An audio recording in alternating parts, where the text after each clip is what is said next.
وَمَن يَعْشُ عَن ذِكْرِ الرَّحْمَنِ نُقَيِّضْ لَهُ شَيْطَانًا فَهُوَ لَهُ قَرِينٌ وَإِنَّهُمْ لَيَصُدُّونَهُمْ عَنِ السَّبِيلِ وَيَحْسَبُونَ أَنَّهُمْ مُهْتَدُونَ۔ اور جو کوئی رحمان کی یاد سے آنکھیں بند کر لے یعنی تغافل کرے، ہم اس پر ایک شیطان مقرر کر دیتے ہیں تو وہ اس کا ساتھی ہو جاتا ہے، اور یہ شیطان ان کو رستے سے روکتے رہتے ہیں اور وہ سمجھتے ہیں کہ وہ سیدھے رستے پر ہیں۔ جی تو سنا آپ نے کہ قرین ہمارے ساتھ پیدا ہوتا ہے شیطان۔ اب وہ شیطان کا کیا کام ہے؟ وہ ہمیں بہکاتا رہتا ہے۔ تو سوچنے پہ آدمی مجبور ہوتا ہے کہ یہ اس کی ہمارے ساتھ کیا دشمنی ہے، ہم نے اس کا کیا بگاڑا ہے، یہ کیوں ہمیں بہکا رہا ہے؟ سوچنے والی بات ہے۔ تو اس کے لیے ہمیں اپنی جو یہ بات چیت کا آغاز شروع سے کرنا پڑے گا، شروع سے جب اللہ تعالیٰ نے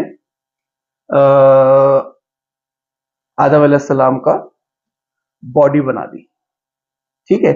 ابھی پہلے ذرا یہ قرآن کی جو ہے آیتیں سن لیں۔ اذ قال ربك للملائكة إني خالق بشرا من طين فإذا سويته ونفخت فيه من روحي فقعوا له ساجدين فسجد الملائكة كلهم أجمعون إلا إبليس استكبر وكان من الكافرين۔ جب تمہارے پروردگار نے فرشتوں سے کہا کہ میں مٹی سے انسان بنانے والا ہوں، جب میں اس کو درست کر لوں اور اس میں اپنی روح پھونک دوں تو اس کے آگے سجدے میں گر پڑنا، سو تمام فرشتوں نے سجدہ کیا مگر ابلیس کہ وہ اکڑ بیٹھا اور کافروں میں ہو گیا۔ قال يا إبليس ما منعك أن تسجد لما خلقت بيدي استكبرت أم كنت من العالين؟ قال أنا خير منه خلقتني من نار وخلقته من طين قال فاخرج منها فإنك رجيم وإن عليك لعنتي إلى يوم الدين قال رب فأنظرني إلى يوم يبعثون۔ اللہ نے فرمایا کہ اے ابلیس، جس شخص کو میں نے اپنے ہاتھوں سے بنایا اس کے آگے سجدہ کرنے سے تجھے کس چیز نے منع کیا؟ کیا تو غرور میں آ گیا یا اونچے درجے والوں میں تھا؟ بولا کہ میں اس سے بہتر ہوں کہ تو نے مجھ کو آگ سے پیدا کیا اور اسے مٹی سے بنایا۔ فرمایا بس یہاں سے نکل جا، تو مردود ہے اور تجھ پر قیامت کے دن تک میری لعنت پڑتی رہے گی۔ جی، تو یہاں پر کیا سچویشن بتا رہے ہیں اللہ تعالیٰ کہ کہہ رہے ہیں کہ جب انہوں نے آدم کو بنا دیا مٹی سے، تو اس کے بعد انہوں نے روحی کہہ رہے ہیں اللہ تعالیٰ، مطلب اپنی روح پھونک دی اس کے اندر، مطلب اپنی ڈیوائن پاور ڈال دی۔ تو پھر حکم ہوا کہ سب کو سجدہ کر لو، سارے فرشتے اور جتنے بھی جن تھے وہاں پر، شیطان صاحب بھی تھے، یہ اکڑ گئے، اور اکڑنے کے بعد انہوں نے کہا میں کیوں سجدہ کروں، میں اس کو کیوں سجدہ کروں۔ اب اس بات کو آپ دھیان میں رکھیں کہ شیطان جو ہے نا، وہ اللہ کا جو ہے وہ ایسا نہیں ہے کہ وہ ماننے والا نہیں تھا یا اللہ کی عبادت کرنے والا نہیں تھا، بہت ہی زیادہ پرہیزگار اور اللہ کی عبادت کرنے والا تھا۔ پرابلم اس کو کیا ہوئی ہے؟ پرابلم یہ ہوئی کہ اللہ نے جو ڈیوائن پاور، اپنی ڈیوینٹی جو انسان کے اندر ڈالی، وہ کہتا تھا میں تو اس مٹی سے افضل ہوں، آگ سے بناؤں، یہ پاور میرے اندر آنی چاہیے تھی، تو نے انسان کو کیا؟ تو یہ وہ فساد کی جڑ تھی، یہ وہ دشمنی کا آغاز تھا جو جب سے شروع ہوا اور ابھی تک چل رہا ہے۔ اب شیطان کیا ہے؟ وہ ہمارے نفس کو ورغلاتا ہے، پھر ہمارا نفس وہ کام، غلط کام کرتا ہے۔ سمجھ رہے ہیں آپ؟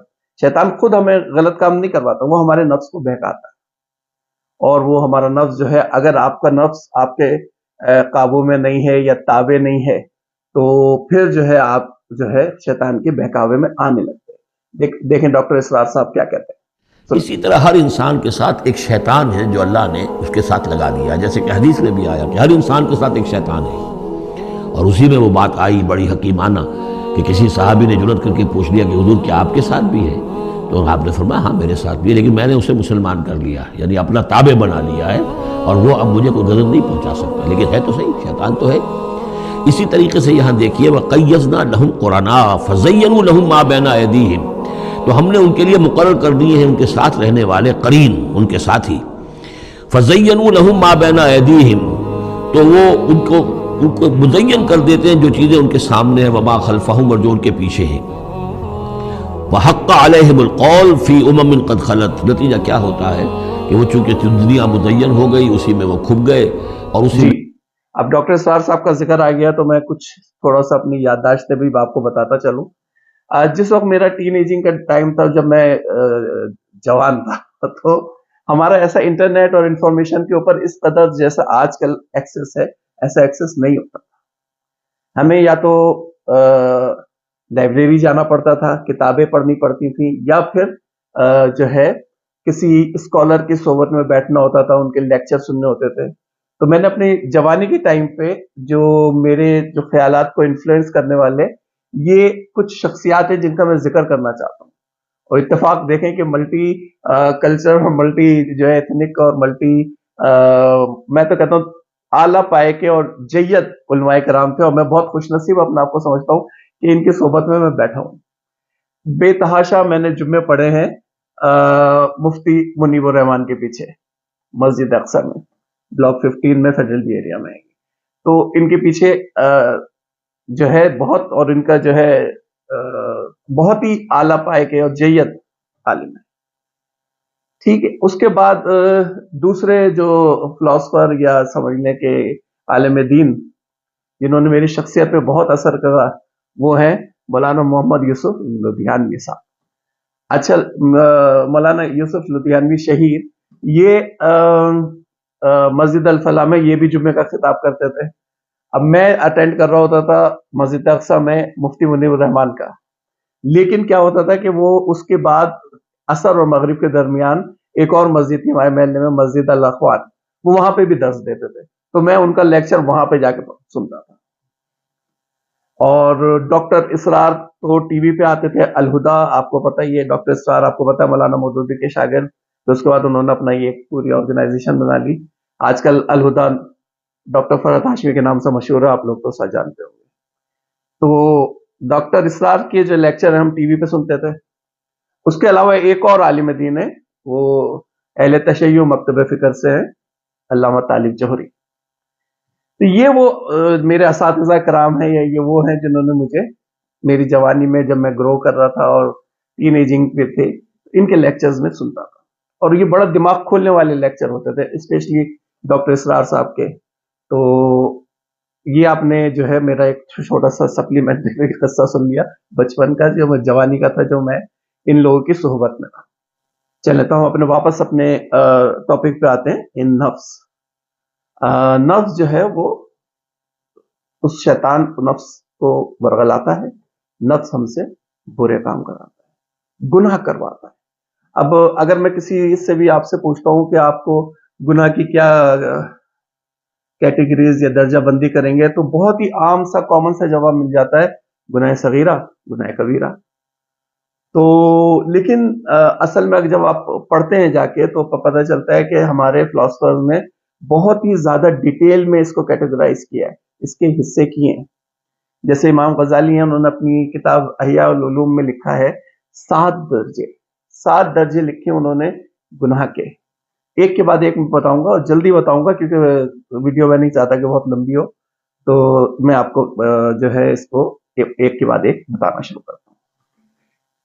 پہلا درجہ ہے باڈی، مطلب ایسے گناہ جو ظاہر نظر آتے ہیں، مطلب جھوٹ بول رہے ہیں آپ، چوری کر رہے ہیں آپ، نماز نہیں پڑھ رہے، روزہ نہیں رکھ رہے، مطلب وہ جو ہے ظاہری گناہ ہے، باڈی کے لیول کے گناہ ہے. اس کو وہ کہتے ہیں بڑے ہی سپرفیشل قسم کے گناہ ہیں، سرفیس مطلب اوپری سطح کے گناہ ہیں. اور یہ وہ گناہ ہیں جو توبہ کرنے سے فوراً ختم ہو جائیں گے، توبہ کر لیں تو مطلب پہلے لیول کا گناہ کا علاج کیا ہے؟ آپ توبہ کر لیں، اب وہ مسئلے آپ کے سارے حل ہوتے چلے جائیں گے. جی تو دوسرے لیول کا گناہ جو ہے وہ ہے دل کے لیول کا گناہ. اس میں کیا ہے کہ آدمی توبہ کر لیتا ہے لیکن پھر واپس وہی کام کر لیتا ہے، پھر اس کام سے توبہ کرتا ہے لیکن پھر کسی اور طریقے سے وہ کام کرنا شروع کر دیتا ہے. تو یہ وہ لیول ہے جس کو وہ دل کے لیول کہتے ہیں، مطلب کیٹیگری 2 کا جو ہے وہ جو گناہ کہتے ہیں اس کو. اور اس کا بھی علاج یہی ہے کہ آدمی جو ہے وہ سچے دل سے توبہ کرے اور جو ہے اس کا روٹ کاز ڈھونڈے کہ میں اگر یہ کام غلط کر رہا تھا اور میں نے توبہ کر لیا، ابھی میں نے یہ والا کام غلط شروع کر دیا، تو کیا وجہ ہے؟ روٹ کاز ڈھونڈنے کی ضرورت ہے اس کی. جب آپ مراقبے میں جاتے ہیں اور سوچوں میں جاتے ہیں کہ میں یہ کیوں غلط کام کر رہا ہوں، تو اس کا سولوشن آپ کو مل جائے گا. تو یہ دوسرے کیٹیگری کا گناہ ہے. تیسرے کیٹیگری کا گناہ جو ہے وہ نیت کا گناہ ہے. نیت، اب آدمی بظاہر پاک صاف پرہیزگار نمازی 5 وقت نماز پڑھنے جا رہے، نیت میں فطور بیٹھا ہے، نیت میں گناہ کا ارادہ ہے، جہاں موقع ملے گا کر جاؤں گا، لیکن اوپر سے دکھنے میں آؤٹ لک اس کی پرہیزگار جیسے. اس میں بھی جو ہے وہ کہتے ہیں کہ اگر آپ اپنے جو ہے اعمال کی پہ ڈیپ ڈائیو کریں گے، اندر جا کے دیکھیں گے، تو آپ کو اس کا سولوشن ملے گا. کہ اگر آپ فرض کریں کہ کوئی ایک ایسی چیز ہے کسی کو دیکھ کے آپ کو دل میں آ رہی ہے کہ یار یہ ہے، اور وہ آپ جو ہے اس کے علاوہ کہیں اور سے وہ جو ہے اپنی توجہ ہٹا کے کسی اور جگہ پہ توجہ لگاتے ہیں، تو وہاں پہ بھی انٹینشن جو ہے وہ نیت وہی ہوتی ہے آپ کی. تو اس کو جو ہے کرنے کے لیے بھی آپ کو اپنے سیلف جو ہے وہ آپ نے انویسٹیگیشن کرنی ہوگی اپنے اندر جا کے، اور روٹ کاز پتہ کرنا ہوگا کہ یہ میرے اندر بیماری یا یہ گناہ میں کیوں کر رہا ہوں بار بار. لیول کا جو گناہ ہے یہ اخلاق کا گناہ ہے. تو اخلاق مطلب آپ کا جو اس میں یہ ہے کہ آپ گناہ گار، مطلب چور ایک چوری کر رہا ہے، اس کی نیت ہے چوری کرنے کی، لیکن ایک چور ہے چور، مطلب وہ چوریاں کرتے کرتے وہ پکا چور ہو گیا ہے، تو وہ اس کیٹیگری میں آ جائے گا کہ جہاں پہ وہ نیت نہیں کر رہا، نیت نہیں ہے اس کی، بلکہ وہ کر چکا ہے. اور وہ اس کے لیے جو ہے وہ آپ جو ہے وہ کہتے ہیں کہ اس کے لیے بھی جو ہے اپنے آپ کو کھنگالنا پڑے گا، اپنے آپ سے سوال پوچھنے پڑیں گے کہ میں اگر یہ چوری کر رہا ہوں تو اس کے پیچھے کیا وجہ ہے. اگر میں یہ چوری کر رہا ہوں تو میں یہ کیا ایسی خواہش ہے جو اس چوری کر کے میں پوری کر لوں گا.